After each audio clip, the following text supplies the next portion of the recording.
누리호가 2번 만에 성공한 걸 보고 우주 산업에 있었던 분들이 되게 충격을 그렇죠. 받았다. 노웨이. 이거는 있을 수 없는 일. 제가 느끼기에 우주 산업은 진짜 30년 이상 뒤떨어진 것 같거든요. 포스코의 미래 먹거리로 선정하는 게 어떻겠냐. 자, 포스코 관계자분들 잘 보셨죠? 네. 그 연구가 이미 10년, 15년 전에 완성된 연구라는 걸 생각하시면 소름이 돋는 거죠.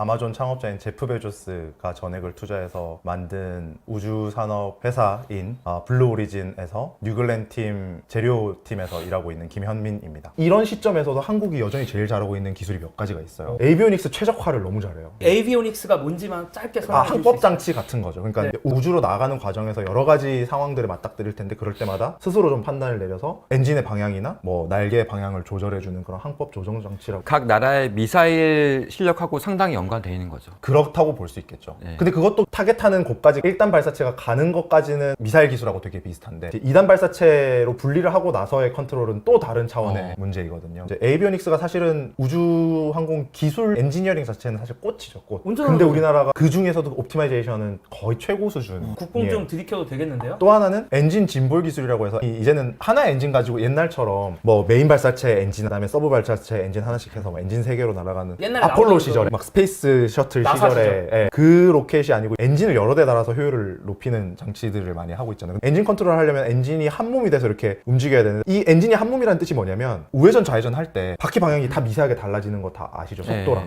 그 중간에 기어들이 작용을 하면서 우리가 좌회전을 하려면 왼쪽 바퀴는 오른쪽 바퀴보다 좀 천천히 돌아야 좌회전이 되잖아요. 그런 기어 기술들이 이제는 전산으로 제어가 된단 말이에요. 엔진도 마찬가지예요. 그냥 방향만 비슷해진다고 되는 게 아니고 어떤 방향으로 가려면 어떤 엔진의 출력은 살짝 낮아지고 낮아지고 높이고 또 방향도 한 방향을 똑같이 보고 있는 게 아니라 이렇게 조금 고개를 조금 더 돌려줘야 된다든지 이런 것들이 있단 말이에요. 그 짐볼 컨트롤 기술이 되게 최고입니다. 우리나라. 누리호가 2번 만에 성공할 수 있었던 이유는 그 짐볼 기술이 너무 좋았기 때문에. 너무 좋았고 네. 누리호가 2번 만에 성공한 걸 보고 우주 산업에 있었던 분들이 되게 충격을 그렇죠. 받았다. 블루오리진에서 이제 얘기를 하죠. 한국에서 어제 로켓 발사 성공했고 인공위성들도 다 궤도에 올라갔다 축하한다. 근데 이제 물어봐요. 이거 너네 몇 번 만에 성공한 거예요? 그래서 제가 2번 만에 했다. 한 번 실패하고 한 번만 했다 그랬더니 거짓말하지 말라고. 뭐 어떻게 거짓말하지 말라고. 거짓말 그렇게 반응이 그랬어요? 2번 만에 뿐만 아니라 이거 1년 반 만에 일어난 일이다. 그래 또 거짓말하지 말라고. 탱크를 만드는 것부터 1년 반 만에 일어난 일. No way. 이거는 있을 수 없는 일. 왜냐면 블루오리진이 뉴글랜을 지금 거의 한 7년째 만들고 있단 말이에요. 제작에 들어간 거는 한 2년 3년 정도 돼가는데 누리호가 1년 반 만에 2대를 쏴서 한 대는 실패했지만 실패도 아니죠. 데이터를 얻고 그 다음 발사에서 90% 이상 성공을 시켰다. 이런 거는 국뽕을 하자는 얘기가 아니라 대단한 일이에요. 대단한 일이고 칭찬해줘야 되는 일인데 결국 그 뒤에 어떻게 됐죠? 이렇게 되는 걸 보면 사실은 개탄스럽죠. 사실 기술자 입장에서는 이런 일은 일어나서는 안 되고. 이제 우주 쪽에 관심이 없는 사람들의 대중의 시각? 누리호 처음에 할 때부터 여론에서도 그렇게 얘기했던 감이 좀 있거든요. 그냥 당연히 성공해야 돼. 그렇게 얘기하는 건 모르니까 그렇게 얘기할 수 있는 거거든요. 그러니 이번에 스타쉽에 대해서도 댓글이나 어떤 사람들이 약간 조롱? 비웃음? 저도 이런 시선이 억울해서 또 한번 영상을 만든 적 있어요. 스타쉽 관련돼서. 거기서 이제 스페이스X 보드 멤버들이 나와서 엄청난 성공이다. 첫 번째 그렇죠. 쐈던 거에 대해서 우리 환호하고 막 난리 났다. 막 진짜 찐텐으로 너무 잘한 일이죠. 그 정도 무게의 2단 발사체를 아무리 엔진을 그렇게 병렬로 연결을 한들 띄우는 것 자체가 말이 안 되는 수준이거든요. 그런 문화도 있는 것 같아요. 특히 우리나라 실패를 좀 용서하지 않는 문화도 좀 있는 것 같고 원대한 골이 있고 이 골에 모두가 동의를 했다면 지구에서 인류가 영원히 살 수는 없을 것 같아. 그러면은 우리가 우주로 나가든 지구의 오염을 저지하든 둘 중에 하나는 해야 되는 거잖아요. 사실 이제 둘 다 하고 있는 거죠. 이런 미션을 가지고 있는 회사도 있고 이런 미션을 가지고 있는 회사도 있는데 이 대의에 동의를 했다면 그 과정에서 발생하는 수많은 시행착오를 그러니까 실패라고 받아들이는 거죠. 이 시행착오로 받아들이면 뭐가 되냐면 다 데이터가 돼요. 모든 시도가 다 데이터가 되는 그래서 거예요. 아까 표현을 데이터 수집을 했다고 표현하시더라고요. 스타쉽이 그렇죠. 데이터 수집을 했다. 엄청난 데이터를 일론 머스크와 스페이스X 팀은 손에 넣었죠. 기존에 없는 데이터니까요. 인류가 한 번도 만들어내지 못한 데이터니까 그 데이터를 가지고 어떤 걸 고쳐나가면 되겠다라는 걸 분명히 지금 플랜을 짰을 거예요. 저희도 그렇게 하고 있는 거거든요. 저희도 예를 들어서 용접 프로세스를 개발하면 처음에 잘 나올 때도 있어요. 기존에 있던 데이터를 가지고 이렇게 바꿔보니까 우리가 원하는 대로 잘 나왔네가 될 수도 있는데 이제 1단 발사체와 2단 발사체를 탱크를 다 용접하면 총 23개의 다른 컨피규레이션 조합이 나오거든요. 우리가 맞붙이는 알루미늄 강판의 재료가 다르고 두께가 다르고 이러니까 두께와 알루미늄 강판과 그 다음에 어떤 파트인가 이런 거를 다 조합하면 23가지 정도의 정말 캐릭터가 강한 조합이 나와요. 이 조합들을 각각 다른 프로세스로 이제 용접을 해야 되는 거죠. 이미 나와 있는 데이터가 있을 때도 있고 없더라도 조금 확장해 보면 이렇게 가면 되겠다 해서 그 예측이 맞는 경우도 많고 근데 저희가 개발하는 용접 조합 중에 하나는 인류가 아직 한 번도 안 만들어 본 조합인 거예요. 왜냐면 우리가 로켓은 되게 경량화를 하고 싶어 하잖아요. 제가 로켓의 사이즈를 대충 말씀드렸는데 높이가 한 100m 정도 되고 페일로드를 떼더라도 한 70m 정도가 이렇게 된단 네. 말이에요. 그런데 지름이 7m밖에 안 되니까 엄청 가는 구조적으로 유지하기 위해서 용접부에 들어가는 두께가 제일 두꺼운 부분이 1.2cm 정도예요. 누르면 들어간다면서요? 이렇게 손으로. 좀 얇은 파트는 이렇게 손으로 누르면 들어가죠. 왜냐면 거기는 1점 몇 미리 막 이렇게 되는 제일 얇고 제일 용접하기 어려운 그 조인트가 하나 있어서 그게 개발이 진짜 오래 걸렸어요. 거의 1년이 넘도록 걸렸는데 굉장히 크리에이티브한 방식도 많이 들어갔고 저희가 실험도 풀스케일로 7m짜리 탱크로 실험을 여러 번 했는데 3번이나 실패하고 4번째에 가서 겨우 성공했거든요. 저희는 아무도 그걸 실패라고 부르지 않았던 거죠. 왜냐면 그게 얼마나 어려운 일인지 알고 있으니까 이거에서 배운 게 뭐야? Lessons learned이 뭐고 그렇게 해서 path forward는 뭔지 딱 그것만 항상 얘기해요. 누가 잘못했어? 이거 누가 책임자야? 같은 얘기는 아무도 안 하는 거죠. 이게 약간 그것도 있지 않을까요? 비용과 예산에 있어서 발사체 스타터 우리나라에 한 2개 정도가 내년에 상장 준비하는 애들이 있는데 1,000억도 안 쓰고 발사 성공하는 게 그들의 목표라더라고요. 이런 문화 자체가 있는 거가 우리나라는 뭐 누리호 쏠 때도 그냥 쏜 게 아니라 탑다운으로 이제 북한에서 대포동 미사일 쏘니까 거기에 대한 맞대응으로 대통령에서 시켜가지고 시작한 게 누리호라 하더라고요. 1호부터. 그런 문화 자체가 미국이랑 우리나라랑 뭔가 크게 다른 우리나라는 이 제한된 공간에 한해서 그러니까 예산이 있는데 그 이상을 쓰게 되면은 그 이상의 아직 캐파에 대해서는 사회적 합의가 없는 거죠. 그렇게 접근하는 시각도 있고 제가 미국에서 가지고 온 경험을 토대로 접근을 하면 한국은 아직 급하지 않다고 생각하는 것 같아요. 시간이 얼마나 소중한지를 좀 모른다 그래야 되나? 정책 결정권자한테 캐스팅 보트가 너무 그 맞아요. 쥐어져 있고 모든 것이 다 효율로 돌아가니까 이런 부분에 대한 인식이 조금 뒤떨어져 있는 것 같다. 이번에 우주청의 예산 또한 7천억인가 밖에 배정이 안 됐거든요. 물론 이제 영원에서 7천억이 된 거니까 그거는 꽤 큰 건데 7천억에서 한 2조 정도로 이제 올라갈 수 있는 캐파는 있다고 하던데 영원에서 7천억 된 것도 되게 어려웠으니까 그 다음 단계로 올라가는 거는 이제야 열렸으니 관계자들의 목소리인 것 같고 저는 일반인들을 대변해야 되는 입장에서는 한참 남은 것 같고 막 우리나라 지금 뭐 예산도 없고 먹고 살기도 바쁜데 왜 우리가 우주에 관심을 가져야 되고 왜 네네. 늦었다라고 국가적인 차원에서 생각을 해야 되는 걸까요? 탑다운, 바텀업 둘 다 생각해 볼 수가 있죠. 이제 탑다운적인 방식에서 생각을 해보면 사실 민간 우주 경쟁 시대는 열려버렸고 과연 거기에서 우리나라가 어디 정도 포지션에 있는지 한번 생각해 보셨으면 좋겠어요. 누리호의 성공이 과연 이 30년 전에 한 거의 반복에 불과할까 아니면 뭔가 새로운 게 있을까? 사실 전자거든요. 되게 새로운 건 하나도 없어요. 다만 우리나라가 그걸 굉장히 효율적으로 빠른 시간 안에 저비용 고효율로 그쵸. 해냈다의 의미가 있는 건데 지금 미국에서 스페이스X에서 블루오리진에서 나사에서 어떤 것들을 하고 있는지 그 규모와 미션의 어떤 방향성 그리고 그 이유 왜 그런 돈을 쓰고 있는지 이런 것들만 비교해 보셔도 이거는 뭔가 문제가 있다라고 생각을 하시게 될 거예요. 이런 경쟁은 한번 포지셔닝이 끝나고 나면 굉장히 극복하기 어려운 기술적인 갭이 발생을 하거든요. 대충 봤을 때 경제적인 규모라든지 사업의 방향성이라든지 포지션들이라든지 이런 것들을 봤을 때 제가 느끼기에 우주 산업은 진짜 30년 이상 뒤떨어져 있는 것 같거든요. 네. 지금 미국에서 하고 있는 일들을 보면 놀랍고 그런 기술이 준비가 안 돼 있느냐 하면 그렇지가 않다는 거죠. 우리나라에서 정말 뭐 금속 잘하시는 분들, 용접 잘하시는 분들, 엔진 잘하시는 분들 아까 에이비오닉스나 엔진 짐볼 컨트롤 말씀드렸잖아요. 다 있어요. 활용을 안 하고 있을 뿐이에요. 그건 누가 해야 되냐는 거죠. 그게 위에서 보는 시각이고 밑에서 보면 뭐냐면 아까도 언급이 됐던 부분인데 이 우주 산업과 군수 산업에서 발생하는 파생되는 기술이 너무너무 많아요. 이것도 잘 생각해 보셔야 돼요. 미국이든 어디든 다들 열심히 해서 인류가 우주에 나가서 살 수 있는 환경이 마련됐다고 쳐요. 그러면 로켓이랑 물류만 있으면 되나요? 우리는 지구에 살면서 너무 많은 것들을 지금 누리고 있잖아요. 일상생활에서. 하다못해 먹는 음식, 물, 대소변 진짜 근본적인 것들, 잠을 자는 매트리스 이런 거 다 사실 질량을 가지고 있는 것이고 어떤 질량체를 우주로 보내기 위해서 우리가 파운드 퍼 달러라는 개념이 미국에는 있는데 1파운드를 보내는데 얼마나 드느냐를 항상 계산해요. 왜냐면 그게 결국에는 이 사람들의 비즈니스 모델이기 때문이거든요. 우주에선 고기 먹는 건 꿈도 못 꾸는 거예요. 고기 그거 누구 먹으라고 올리냐는 거예요. 우주에 나가서 3개월이나 살아야 되는데 내가 고기 맛을 한 번도 못 느끼면 너무 비참한 생활이죠.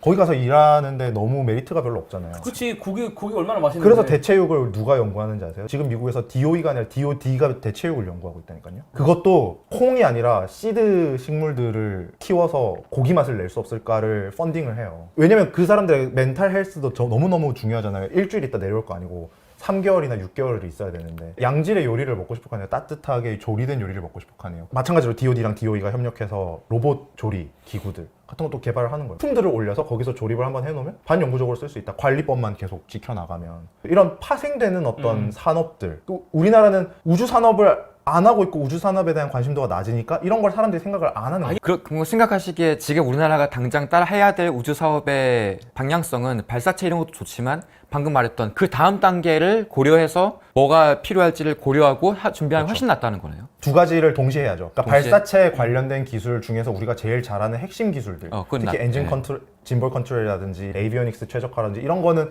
무조건 손에 쥐고 절대로 놔주면 안 되고 이거에 관련된 인력들은 끝없이 끌어모아야 되고 네. 특히 저는 재료 쪽을 너무 하기가 좋은 게 우리나라 포스코가 규모적으로는 되게 적은데 기술력 하나는 진짜 탑3 안에 들거든요. 철강을 균질하게 만들어내는 능력 혹은 고강도 고품질 철강을 만들어내는 능력 그리고 철강 제품들의 포트폴리오가 되게 넓어요 포스코가. 그래서 이제 스페셜라이즈 스틸이라고 하는데 뭐 예를 들면 스테인리스 스틸이라든지 뭐 300 시리즈, 400 시리즈, 라인 파이프 스틸이라든지 이런 스페셜라이즈된 스틸 일반 탄소강이 아니라 이런 특수 목적의 철강은 진짜 뭐 품질이 다 타입 추종을 불허하는 그런 게 있거든요. 스타쉽 뭘로 만들어졌는지 아세요? 숟가락 만드는 재료랑 똑같이 만들어요. 304 스테인리스 스틸로 만들어져 있습니다. 블루오션이 보이시나요? 제가 카이로스 파워에 갔을 때도 차세대 원자로 말씀드리잖아요. 네. 그러면 이제 베스를 만들어야 되잖아요. 압력솥이라고 하죠. 압력이 이제 더 이상 없는 고온에서 품질이 좋아야 되는 물질 특성이 좋아야 되고 용접도 잘 돼야 되는 이 철이 304 아니면 316. 그러니까는 우리가 흔히 볼 수 있는 스테인리스 스틸의 약간의 베리에이션. 그래서 제가 카이로스 파워를 세아제강이랑 연결을 시켜줬었거든요. 여기서 왜냐? 세아제강이 나온단 말이야. 우리나라가 제일 잘하니까. 세아제강이 스테인리스 스틸, 그 특수 스테인리스 스틸로는 포스코랑 같이 일하지만 최고거든요. 퀄리티 품질에서도 그렇고 가격대에서도 그렇고. 형이 왜 거기서 나와? 그렇기 때문에 기간 산업을 절대로 내려놓으면 안 되고요. 그게 첫 번째로 꼭 해야 되는 일이고 포스코 내에서도 그런 기술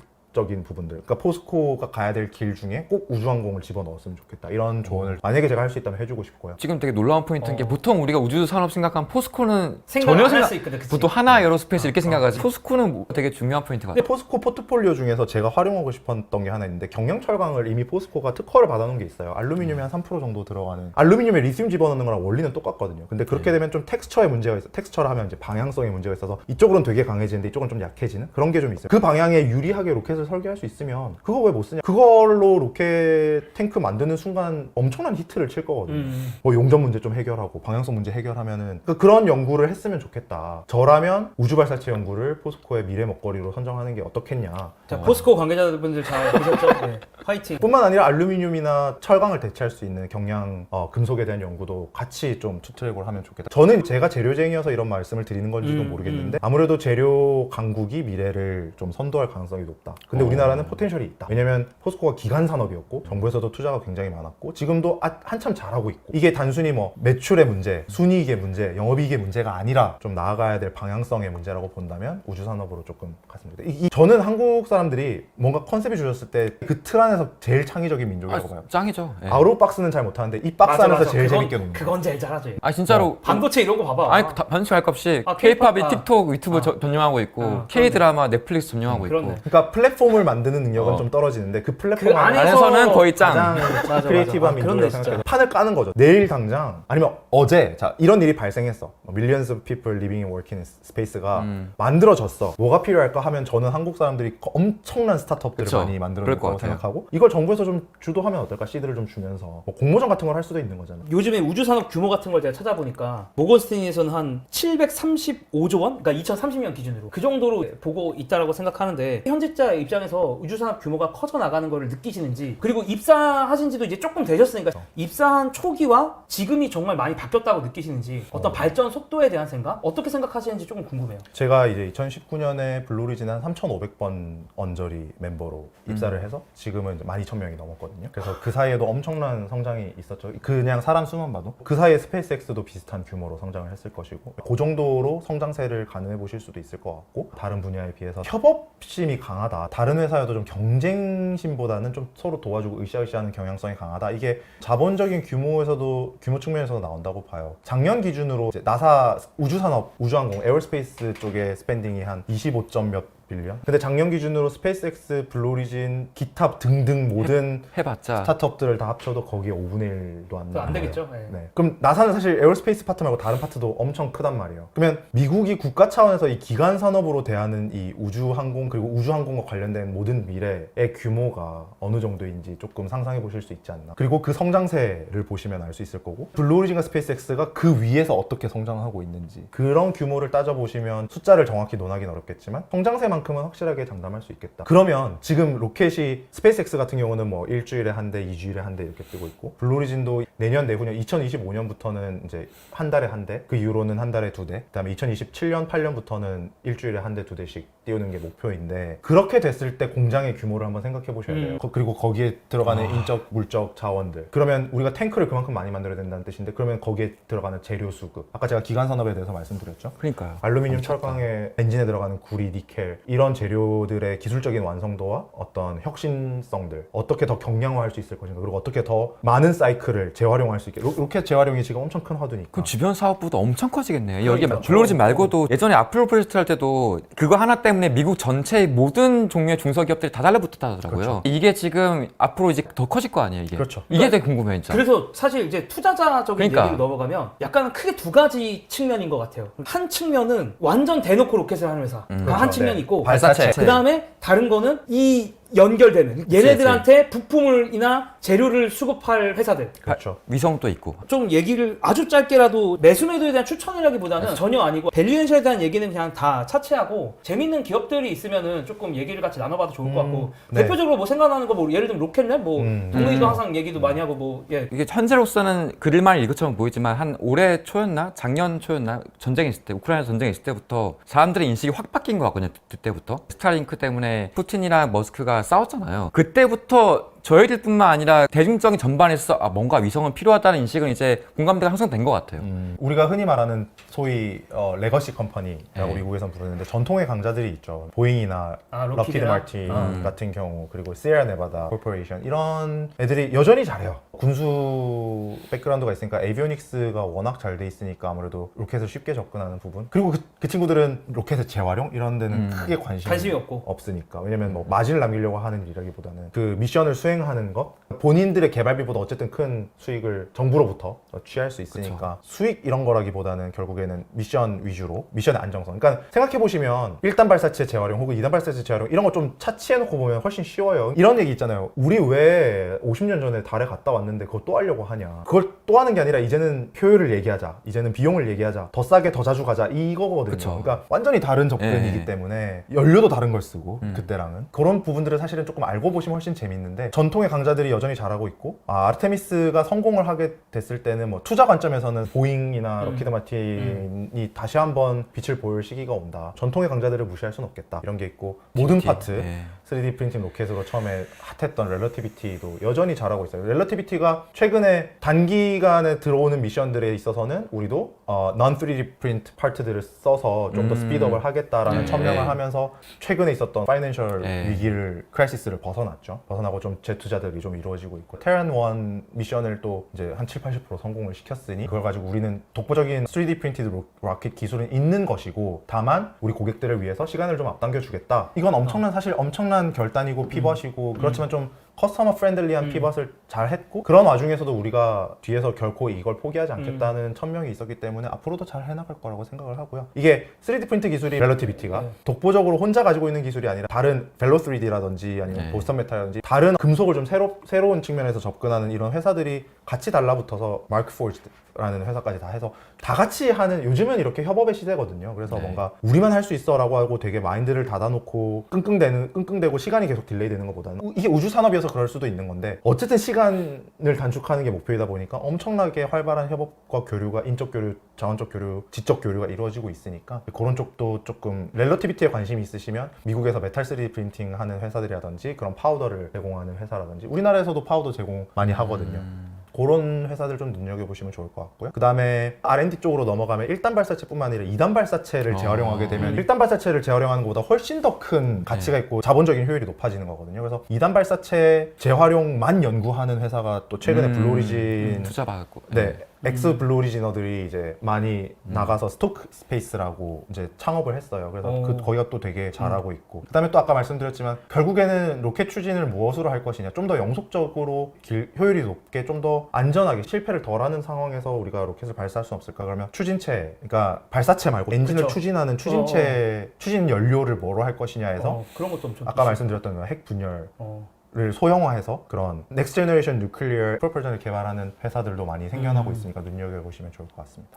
나사와의 다양한 프로젝트가 있다고 네. 했잖아요. 근데 나사가 하던 프로젝트를 우리가 상상할 수 있는 범위를 아예 뛰어넘는 종류의 프로젝트가 너무 많더라고요. 그렇죠. 제가 제일 좋아하는 나사 관련된 농담이 있어요. 나사에서 일하는 부부가 있는데 그 부부의 지인이랑 같이 저녁을 먹게 된 거예요. 그래서 술을 이렇게 마시면서 나사 다니니까 나사 하는데 너 도대체 뭐 하냐 나사에서 나사에서는 어떤 일을 하냐. 그래서 이분이 이렇게 술을 마시면서 너네가 상상도 못할 일을 하지 이렇게 얘기를 했대요. 이건 농담이 아니죠. 근데 이제 이 친구가 얘기를 시작한 거예요. 뭘 하길래 예상도 못하는 일을 한다고 하냐. 뭐 외계인이랑 교신이라도 하냐. 그랬더니 그건 네가 방금 상상했잖아. 이런 얘기를 하는 정도입니다. 지금 말씀드렸던 이 모든 것이 어디에서 오는 거냐면 상상과 연결해서 오는 거거든요. 그러니까 우리가 왜 원자로를 혁신을 해야 되는 걸까? 단순히 지구에 있는 사람들의 안전을 위해서, 물론 그것도 엄청 중요하죠. 근데 얘네들은 무슨 생각을 갖고 있냐면 달에 인류가 가고 화성에 인류가 가면 전기를 가장 효율적으로 생산해내는 방식이 지금으로서는 핵 융합 아니면 핵 분열인 거예요.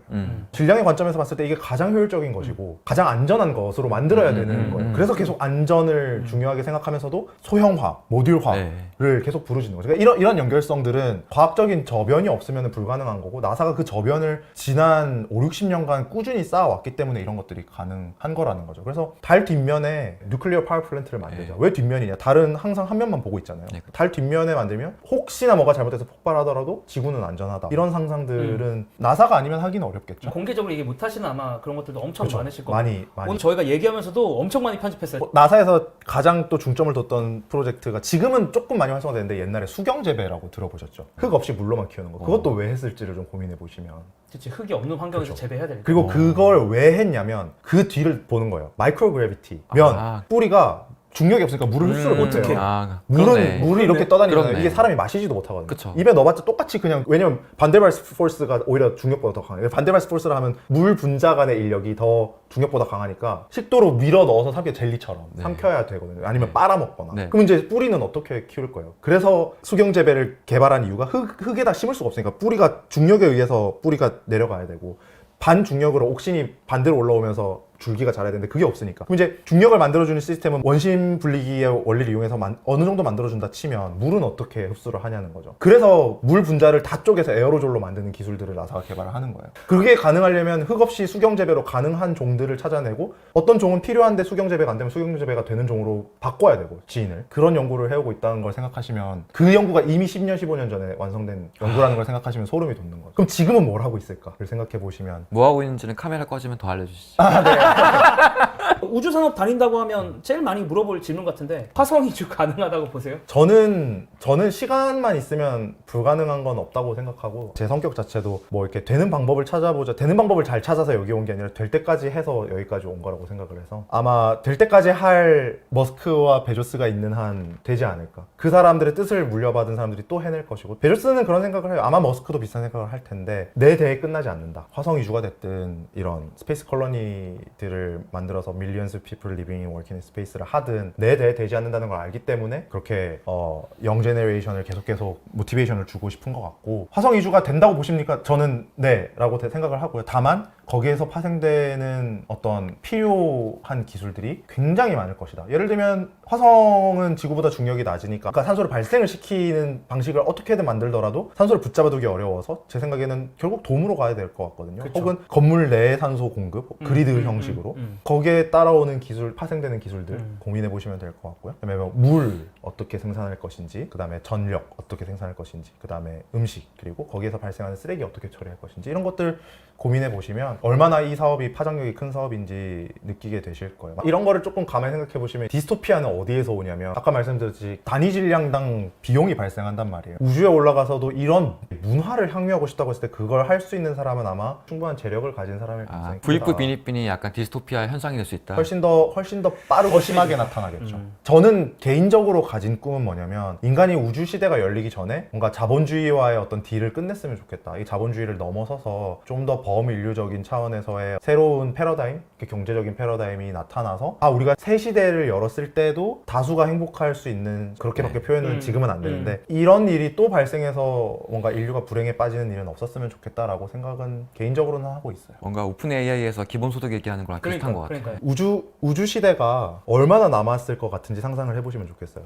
현업에 있는 사람으로서는 정말 이제 10년, 15년 뒤인 것 같거든요. 테슬라가 전기차를 들고 나왔을 때도 이렇게 많은 사람이 전기차를 이렇게 빠른 시일 내에 탈 거라고 생각을 생각 못했죠. 아마 못했죠. 전혀 못했을 못했죠. 거죠. 근데 아마 그것보다 더 빨리 우주 시대가 올 겁니다. 상상하는 속도 이상으로 올 거예요. 왜냐면 제가 아까 말씀드렸듯이 이쪽 업계에 있는 사람들은 자꾸 돈으로 시간을 사요. 모든 것을 다 앞당기려고 하고 있고 저희도 돈 얘기 안 하고 항상 스케줄 얘기만 하거든요. 그래서 이런 일들이 여러분들이 생각하시는 것보다 훨씬 빨리 일어난다는 걸 꼭 아셔야 되고 그렇게 됐을 때 세상이 얼마나 빨리 바뀔지 그리고 나의 역할, 우리의 역할, 대한민국의 역할, 작은 커뮤니티의 역할들에 대해서 정말 조금 다 같이 고민해보면 좋겠다는 생각을 갖고 있습니다. 최근에 맥킨지 보고서 보니까 우주 시장의 사이즈를 봤을 때 계산하는데 발사체 시장의 확산 속도를 보면은 위성 시장까지를 상대하는 끝판으로 봐요. 그냥 그 이상은 계산하지 않더라고요. 네. 근데 방금 말씀하신 건 그 이상을 말하는 거죠. 그 이상을 말한다면 왜냐면 맥킨지도 상상을 못하거든. 그 이상. 그걸 상상하는 사람들과 일을 하고 있다 보니까 네. 많은 것들이 보이는데 저는 아까도 말씀드렸지만 한국인들이 정말 잘하는 것들이 있다고 생각을 하거든요. 우주 시대가 열리고 우주 경쟁 시대가 약자들을 집어삼키기 시작할 때 한국이 희생국이 되지 않았으면 좋겠다는 마음이 커요. 어디서 오는 애국심인지 잘 모르겠는데 저 이런 감정을 많이 느끼지 않는데 아마 외국 생활을 오래 하다 보니까 그런 것 같기도 한데요. 근데 저희가 저력이 있고 뒤처지지 않을 수 있는데 뭔가 그런 거에 휘둘리지 않고 좀 더 지켜나갈 수 있는 것들을 지켜나가고 또 새로운 것들을 창조해 나가는 일을 많이 할 수 있으면 좋겠고 그렇기 때문에 저는 지금 우리 세대들 뿐만 아니라 우리보다 더 어린 세대들 심지어 학생 세대들 이런 세대들이 좀 더 경각심을 갖고 또 한편으로는 흥미를 갖고 많이 도전했으면 좋겠습니다. 그리고 어른들은 그 도전할 수 있는 발판 실패해도 좋은 그런 안전망을 많이 만들어 좀 어디 출마하시는 나 그래서 방금 전 뭐라 국회 말하냐면은 출마. 오늘 영상 끝나고 이제 뭔가 한 가지 확실하게 베팅을 해야겠다는 생각이 들었는데 뭐가 들었냐면 현민님이 분명히 한 이제 20년 내로 우주청장에 후보로 나가시겠다. 오늘 영상이 끊임없이 회자돼서 자 우주청장으로 제가 만약 나갈 기회가 일이 나와서 생기겠다. 말씀드리는데 저는 생각이 없는 게 아니거든요. 조건은 딱 하나예요. 저는 돈도 필요 없고 아무것도 필요 없고 저뿐만 아니라 누구한테든 20년 이상 맡겨야 된다고 생각합니다. 제가 최적일지는 모르겠지만 네. 저는 누군가가 20년 동안 독자적으로 자생할 수 있는 기회를 주겠다고 하면 저는 해보고 싶긴 하죠. 긴 호흡으로 접근해야 된다는 거죠. 20년이라고 그렇죠. 표현하신 건 맞죠. 단기적인 네. 어떤 프로핏 로스 이런 걸 생각하지 말고 진득하게 해야 그렇죠. 된다. 신념이 너무나도 있는 중요한 사람이. 네. 사업이니까. 제가 뭐 우수계로 청장 그러니까. 얘기했지만 진심이 솔직히 좀 많이 전해지고 이 20년의 마지막 날이 사실은 어제여야 됐습니다. 기승전 어제. 네. 오늘 뭔가 대화가 기승전 어제인 것 같아요. yesterday. 시간이 제일 큰 재산입니다. 여러분들 투자 어제부터 하셔야 됩니다. 투자는. 이것도 맞아요. 네, 어제부터 하셔야 돼요. 네, 대한민국과 우주 산업 다 잘 되길 바라면서 오늘 영상 여기서 마쳐보도록 예. 하겠습니다. 네.